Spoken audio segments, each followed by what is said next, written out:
Popular culture or pop culture is the entirety of ideas, perspectives, attitudes, images, and other phenomena that are within the mainstream of a given culture, especially Western culture of the early to mid-20th century and the emerging global mainstream of the late 20th and early 21st century. Heavily influenced by mass media, this collection of ideas permeates the everyday lives of the society. The most common pop cultural categories are entertainment, sports, news, politics, fashion, clothes, technology, and slang. Popular culture is often viewed as being trivial and dumbed down, in order to find consensual acceptance throughout the mainstream. As a result, it comes under heavy criticism from various non-mainstream sources which deem it superficial, consumerist, sensationalist, or corrupt. History and definitions. The term popular culture was coined in the 19th century or earlier. Traditionally, popular culture was associated with poor education and the lower classes, as opposed to the official culture and higher education of the upper classes. The stress in the distinction from official culture became more pronounced towards the end of the 19th century, a usage that became established by the interbellum period. From the end of World War II, following major cultural and social changes brought by mass media innovations, the meaning of popular culture began to overlap with those of mass culture, media culture, image culture, consumer culture, and culture for mass consumption. Social and cultural changes in the United States were a pioneer in this with respect to other Western countries. The abbreviated form, pop, for popular, as in pop music, dates from the late 1950s. Although terms pop and popular are in some cases used interchangeably, and their meaning partially overlap, the term pop is narrower.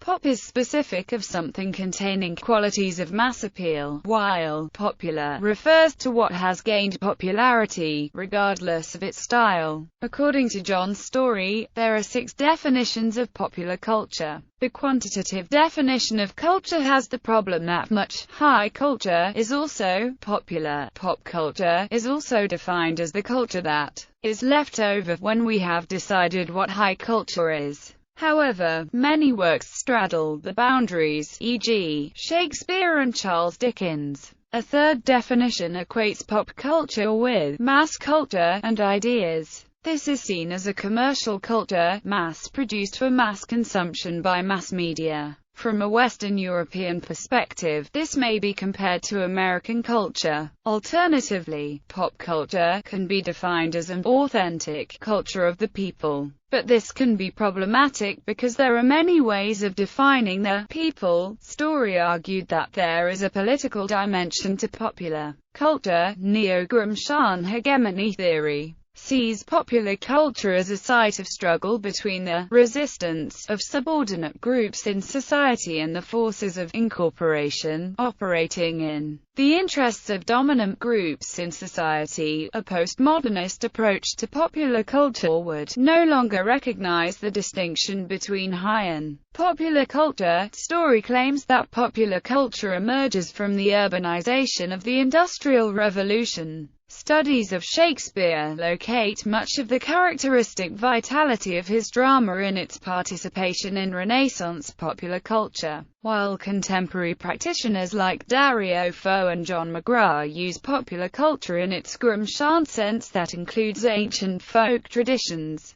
Popular culture changes constantly and occurs uniquely in place and time. It forms currents and eddies, and represents a complex of mutually interdependent perspectives and values that influence society and its institutions in various ways. For example, certain currents of pop culture may originate from a subculture, representing perspectives with which the mainstream popular culture has only limited familiarity. Items of popular culture most typically appeal to a broad spectrum of the public. Important contemporary contributions for understanding what popular culture means have been given by the German researcher Ronald Dawes, who studies the impact of extra-European cultures in North America, Asia and especially in Latin America. Folklore adaptations based on traditional folklore provide a source of popular culture. This early layer of cultural mainstream still persists today, in a form separate from mass-produced popular culture,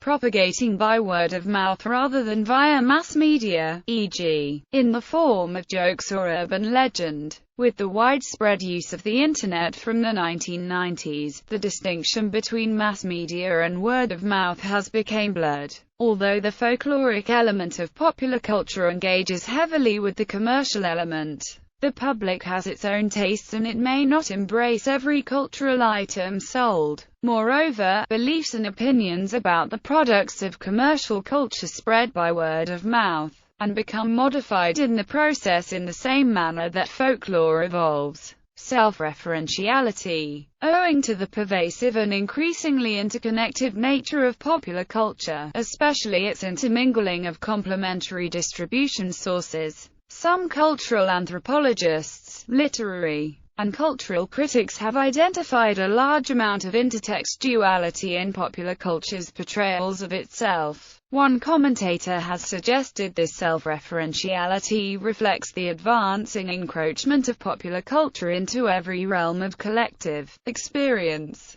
Instead of referring to the real world, much media output devotes itself to referring to other images, other narratives. Self-referentiality is all-embracing, although it is rarely taken account of. Furthermore, the commentary on the intertextuality and its self-referential nature has itself become the subject of self-referential and recursive commentary. Many cultural critics have dismissed this as merely a symptom or side effect of mass consumerism. However, alternate explanations and critique have also been offered. One critic asserts that it reflects a fundamental paradox. The increase in technological and cultural sophistication, combined with an increase in superficiality and dehumanization. The long-running animated television series The Simpsons routinely alludes to mainstream media properties, as well as the commercial content of the show itself. In the episode, Bart vs.